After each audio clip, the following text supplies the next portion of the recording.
से तैयार है। सरकार के वादों की बारात निकाली जाएगी। उन वादों की हम बात करें जो कि सरकार की तरफ से किए तो गए लेकिन पूरे नहीं हुए। बैंड बाजे के साथ आज विरोध की बारात निकालने के लिए संविदा कर्मी पूरी तरह से तैयार है। 23 और 24 यानी कि आज और कल तूता में प्रदर्शन होगा। जंगी प्रदर्शन आप इसे कह सकते हैं। नियमितीकरण नहीं होने से नाराज है 45,000 संविदा कर्मचारी आज एक साथ प्रदर्शन की राह पर। ये बड़ी जानकारी संविदा कर्मियों के लिहाज से भी अगर आप देखें तो प्रदेश में गतिविधियां बीते दिनों भी आपने देखी होंगी। बहुत लंबे अरसे से नियमितीकरण की मांग कर रहे हैं। सरकार की तरफ से बैठकें बुलाई जाती है, बातचीत होती है, आश्वासन मिलता है और उसके बाद वही की वही स्थिति, नाक के तीन पात। और एक बार फिर से 45,000 संविदा कर्मी इस आस में इस बार उनकी बात सुनी जाएगी। सीधे रायपुर आपको लिए चलते हमारे सहयोगी तनु वर्मा हमारे साथ लाइव जुड़ चुके हैं। तनु, यही स्थिति हम बहुत लंबे अरसे से देख रहे हैं। आश्वासन मिलता है लेकिन मांगों पर सहमति बनने के बाद जमीनी स्तर पर कागजी काम नहीं होते।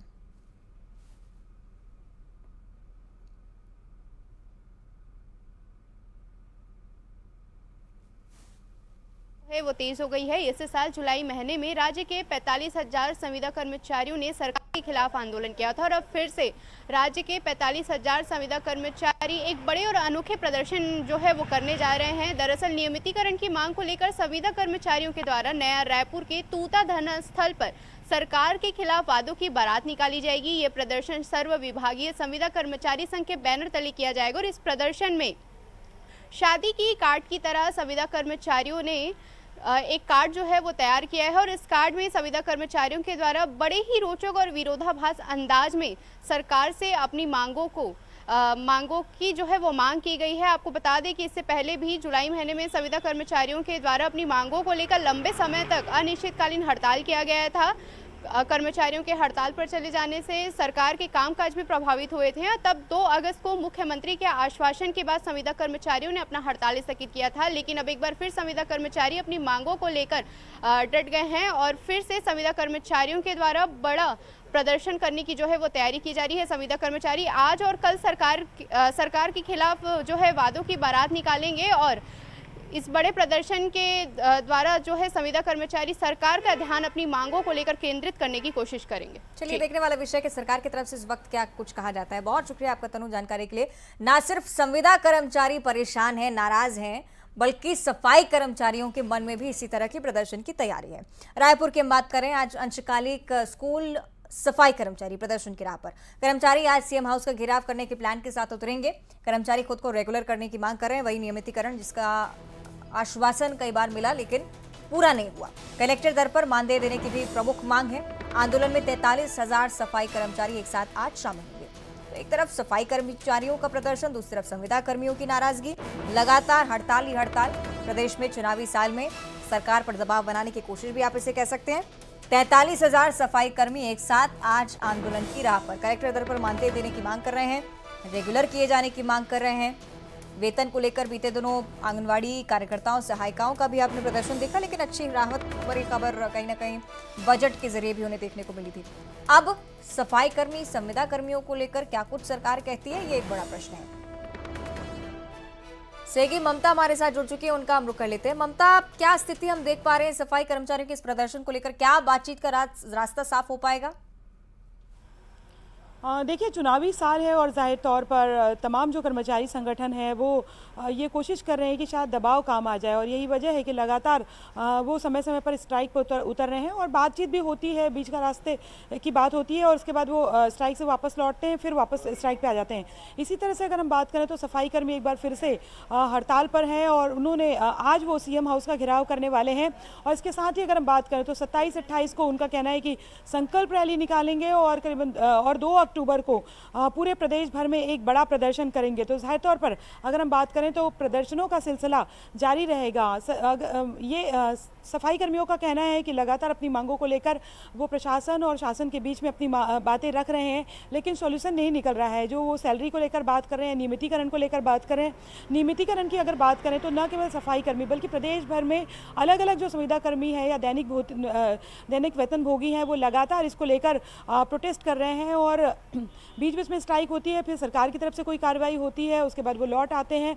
तो अभी अगर हम बात करें तो चुनावी साल है, ये बहुत सामान्य सी चीज़ हो गई है और ये चीज़ लगातार जारी रहेगी। आज सीएम हाउस घेराव की बात कही गई है, देखना यह है कि वो सीएम हाउस तक पहुंच पाते हैं या नहीं पहुंच पाते। जी चलिए देखने वाला विषय। बहुत शुक्रिया आपको ममता जानकारी के लिए। आगे बढ़ते हुए बात अगली खबर की भी कर लेते हैं। सुकमा से जानकारी है, सर्व आदिवासी समाज ने बंद का आह्वान किया है। ताड़ मेटला मुठभेड़ के विरोध में आज बंद का आह्वान है। बंद का इलाके में मिला जुला असर देखने को मिल रहा है। ताड़ मेटला मुठभेड़ को समाज ने फर्जी बताया। 5 सितंबर को ताड़ मेटला मुठभेड़ हुई। पुलिस ने 2 नक्सलियों को मारे जाने का दावा किया था, लेकिन ये बात अब सामने आ रही है कि फर्जी मुठभेड़ रही और इसी के विरोध में समाज की तरफ से बंद का आह्वान है। सुकमा क्षेत्र से ये बड़ी जानकारी है।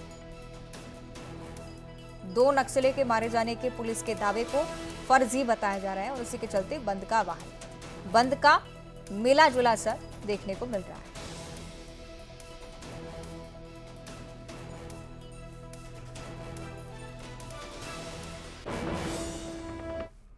और अब छत्तीसगढ़ के मौसम की चर्चा कर लेते हैं। मनेन्द्रगढ़ का जिक्र सबसे पहले, जहां लगातार बारिश हो रही है, नदी नाले उफान पर हैं। आम लोगों की रोजमर्रा की जिंदगी बुरी तरह से प्रभावित हो रही है। तस्वीरें आप देखिए, नदी नालों में आफत का पानी भरने से स्कूल जाने वाले बच्चों की मुसीबतें बढ़ गई हैं। तस्वीरें मनेन्द्रगढ़ के फुनगा माध्यमिक शाला की हैं। स्कूल जाने के लिए बच्चे बीते कई दिनों से इसी तरह से उफनते नदी नालों को पार करते हैं, स्कूल पहुंचते हैं। किसी भी वक्त कोई भी बड़ा हादसा हो सकता है अगर यहाँ पर पानी का बहाव तेज होता है। ये तस्वीरें ये भी बताती हैं कि प्रशासनिक अमला इस ओर ध्यान नहीं दे रहा है। पुल की मांग काफी लंबे समय से होती आई।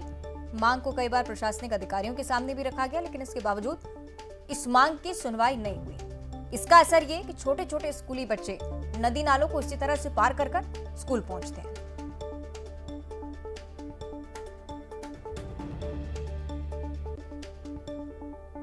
मनेन्द्रगढ़ से लगातार ये तस्वीरें हम आपको दिखा रहे हैं। लगातार नदियों का जलस्तर बढ़ता जा रहा है। स्कूल पहुंचने में सबसे ज्यादा परेशानी।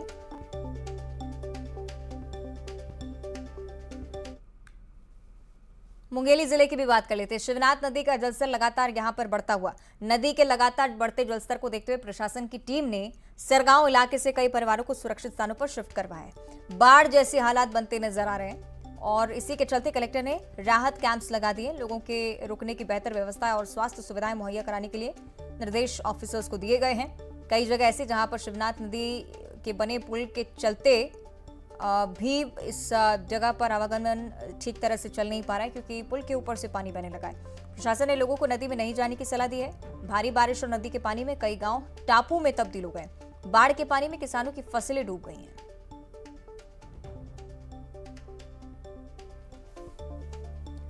तो ये तस्वीरें आप देख रहे हैं, शिवनाथ नदी जो कि फिलहाल अपने पूरे शबाब पर है और उसी के चलते इतना उफान पानी में कि काफी परेशानी हो रही है।